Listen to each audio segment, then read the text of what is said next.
Atheism is not enough. Secularism is on the rise in our generation. Atheism most specifically. Yet atheism is merely the lack of belief in the existence of gods.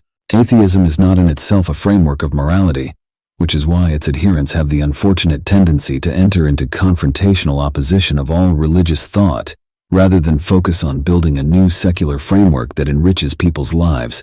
I have seen in large groups that atheism without morality frequently degenerates into misanthropy, a hatred of humankind. A noticeable example is the largely atheist institutions of communist nations that transform into tyrannical legalist societies. Anyone who disagrees with my saying this needs only to look at the biography of the atheist Joseph Stalin and the atrocities that his regime created in the Soviet Union. The evidence for my statement is quite plain in the historical record. Some atheists, such as Mao Zedong, have even demonstrated that they will use quasi-religious ideas to manipulate the masses into subordination. This tendency for atheists, in the absence of a virtue-based moral framework, to lean toward developing a misanthropic one has even spilled over into the present-day social activist groups where people focus more energy on elaborate displays of anger than on creating solutions to the social problems we face. Even those atheist groups which do not succumb to pure misanthropy tend to become strictly consequentialist and ruthlessly pragmatic. This is very problematic because their brand of pragmatism lends itself to the belief that the ends justify the means. Consequentialist frameworks tend to require the individual to look at complicated problems from the position of a neutral observer, which is not useful for making heat-of-the-moment decisions as emotional thinking becomes more instinctive. Furthermore, to be capable of making purely logical decisions to solve complicated problems when faced with the emotions of others is something not every person is able to do, requiring the development of specific personality traits the average person does not possess. So these ideologies commonly practiced by atheists in my time often lead to decision-making that primarily benefits the decision-maker and ignores the greater negative impacts of their decisions on others. In the worst cases, the atheists develop a penchant for materialist pseudoscientific thinking focused on extreme positivity at the expense of objectivity, as seen in movements such as the so-called body positivity and critical race theory movements. I believe this materialism is largely a consequence of using hedonistic ideals to define good as that which brings personal pleasure and evil as that which offends. These definitions are problematic because something that is pleasurable to one may be unenjoyable to another, such as the case of a serial killer and his tortured victim. While this sounds an extreme case, a moral framework that does not account for the extremes of the human condition will often encourage individuals toward those extremes, because there are no checks and balances to discourage people away from the extremes. This is why in chivalric humanism, joy is not a virtue, for that which is beneficial to one is not in and of itself good, when the whole of humanity and history is considered. Better definitions for good and evil will be discussed in more detail in later chapters, but I wish to explain this much here since it is useful for understanding my perspective on this matter. What I believe the most militant of atheists forget is that the secret of change is not to focus on destroying the old, but to instead build the new. You must focus on adding new and desirable value to the lives of people in order to win them over to a new philosophy. Though brutality can conquer a city, such force will never guarantee the durability of that conquest. Tyranny leads the hopeless to despair, and despair leads to rebellion. Rebellion only makes way for a new tyrant to emerge. In order for a new movement to thrive, you must incorporate the old into the new regime. Militant atheism will therefore never prosper because its zealots offer few incentives to the religious to cooperate with atheists. Still, there are other atheists who believe no secular framework of morality needs to be created because we are supplied a framework by the countries we live in. To this I say that one must be wary of those whose morality depends on the legality of things, especially when many legal systems in certain countries are nothing more than religious laws based on superstitions. Legality is a matter of power, not justice. It is the pre-existing moral framework the people of a civilization subscribes to that determines what will be made legal in that civilization, and not any inherent wisdom that a government has by its mere construction. While some believe that what is made legal by rulers is entirely based on the power of the ruler, history has demonstrated that people rise up against rulers when laws drift too far from the base, cultural framework of the population that is governed. Tyrannical rule does not happen overnight. It occurs gradually as the moral framework of a population embraces ideas that lead to tyrannical rule. Even in cases of invasion and occupation by a military force, for the conquered people to accept the new rulers, the rulers must rule with perceived fairness. Failure to do this results in constant uprisings and rebellions. Thus it is that we must first concern ourselves with ensuring individual people abide by a moral framework that leads to the implementation of a fair government, which creates just laws. Our natural tendency to excesses must be tamed by regulations designed to establish and maintain order for the common good. This is as true for economics as it is for morality. In addition to this, the relentless march of technological innovation has outpaced our understanding of the consequences of using these new technologies. This has sometimes resulted in the unintended extinction of life forms in forests, rivers, and oceans, as well as the rise of new diseases. There can be no kind way to say it. A species like ours, which creates atrocities like nuclear weapons, stands at the brink of destruction when emotional thinking is the most popular form. So humanity has both potential future threats and very real threats we deal with today. For the present moment, let us focus ourselves on a very real one, that our technological advances are outpacing our capacity to employ them wisely.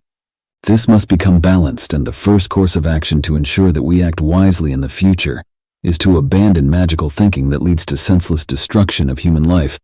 Yet regardless of how irrational or superstitious they may be, telling people their deeply held beliefs are wrong does not tend to win you many friends, especially if you don't provide people with something better to believe in. Atheism's greatest fault is that it does not promise people a better life or even a purpose for life. It only promises that you'll have a more accurate perspective of life. Many people won't relinquish the perks of membership in their current religion for such an open-ended promise. People primarily convert to a religion because they want to be part of the community built around it. For a philosophy to be successful, it must convince people that it will enhance the quality of their existence, and it must deliver on this promise by at least providing a sense of community. In spite of this, many secularists these days adopt an anarchist tendency, and this is why they do not succeed in conversion at the scale necessary for genuine social change. In short, they are disorganized. A degree of tribalism is necessary for groups to thrive within human civilizations, as people acting together with common goals can achieve results that would otherwise be impossible. And a large group with a single voice tends to have more influence than an equal number of unaffiliated individuals. Generally, it has been my experience that atheists, lacking good organization and community building, tend to seek out the fulfillment for community by becoming brand loyalists, in particular the fandom communities of multi-million-dollar media franchises of books, movies, television shows, or video games, which is useful for corporations seeking to maximize profits, but is not so constructive for the individuals within these brand loyalist communities as it distracts them from activities which would be more meaningful to their lives. The biggest mistake that many atheists make is the belief that the knowledge that you are correct about existence is its own reward tangible enough to convince people to become atheists instead of religious. It is not. In order for people to reject superstitious religions in favor of a moral framework based on objectivity, they must be convinced that the conversion will better their lives. This requires appealing to a person's emotional intelligence, and not just their reason. The strong feelings of outrage experienced by people who learn of tragic fates suffered by people who are total strangers to them is indicative that most people, if not the majority, primarily make emotional decisions. Secularists should therefore not shy away from the idea of religious dogma and automatically assume all religious forms are necessarily bad because past religions have created great misery. These past irrational ideologies were either created by people many centuries ago, without the benefit of the scientific information we possess today, or by those which have misunderstood this information. Due to the breadth of scientific knowledge we now have about the universe, today we are able to respond to these mistaken ideas with facts in order to dispute them and encourage people to adopt the correct mindsets. Essentially, it is possible to create a secular philosophy that encourages people to do good, and this is what chivalric humanism strives to do. We must also consider the futility of simply discrediting a religion in order to disarm it. Even when a person manages to break free of the dogma of one irrational religion, they tend to immediately become enslaved by another equally irrational one. This is because while they were finally able to recognize how the beliefs in the first religion did not truly better their lives, the way that person makes decisions has still not fundamentally changed. Simply discrediting one religion results in its former followers adopting another religion of equal baselessness. For this cycle to be broken, a person must not simply exchange one belief system for another. They have to adopt a logical system of decision-making and completely abandon all kinds of magical thinking. Chivalric humanism is designed to help a person do this, and it is this difference that makes it a philosophy that atheists should be comfortable with. While confronting bad ideas is the path to the improvement of human civilizations, simply toppling tyrants does not make the world better. The world becomes better when people adopt a humanistic ideology that encourages people to make a better world. The toppling of tyrants may open a path to achieving a better world, but violence cannot make people adopt a humanistic ideology. This is important to remember. Now there are some atheists who may be discomforted by the prospect of organized secular morality, but I believe organization is necessary for such an ideology to flourish.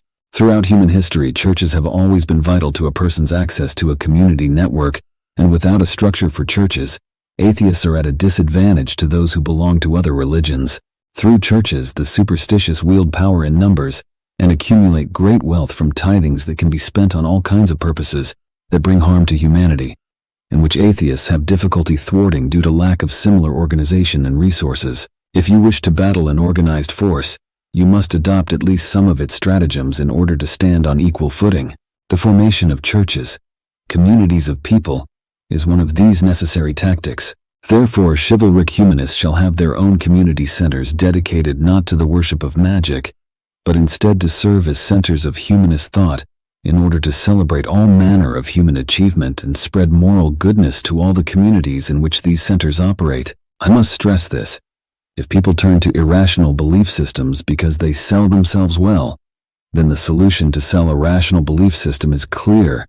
It must be made palpable to the masses. Yet most atheist and humanist books I have read focus overwhelmingly on disproving the supernatural. While I will sometimes talk about magical thinking in this book, the purpose is not to debunk the supernatural, but instead to give context to the conclusions made by my philosophy. If you are looking for a book that disproves the existence of deities and demons, there are many excellent books that do this already.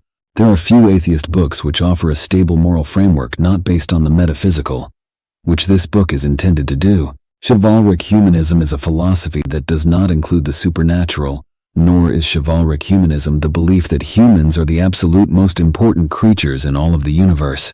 Rather, it is a framework for making decisions to ensure the survival and ultimate welfare of the human species. It is human-centric but not human-exclusive. We may eventually encounter non-human species which are alien to our planet, but possess similar intellectual abilities to humans, and we may eventually engineer new species which have the same qualities. It is forward-thinking to ensure our moral framework can accommodate the possible existence of such creatures, and how humanity would be best served to interact with them. It is not too different than our relations with other humans. If still, in spite of all I have said, you still believe humanity is doing great and there is no need for a new moral framework, then consider this. There is still a great poverty on the periphery of human society, both within civilized countries and wildly rampant in the third world. This in itself demonstrates there is still much for us to achieve in our civilizations, and that our philosophies to date have been unable to guide us to completely eliminate poverty. Poverty is problematic because it creates instability in human civilizations, while also preventing individuals from achieving their full potential. And without achieving their full potentials, they cannot make achievements which greatly benefit humankind. As chivalric humanism is intended to guide people to obtain unity, you should consider learning about it with an open mind. It offers to help solve problems that have not yet been resolved. While there are pre-existing moral frameworks that some may say could eliminate poverty, they have not been embraced widely enough to eliminate poverty, and societies where they are popular do not eliminate poverty. Chivalric humanism, if embraced popularly by a community, should result in the elimination of poverty, as it promotes the qualities in people that leads to a life of usefulness to society. When you are useful to society, that usefulness is rewarded.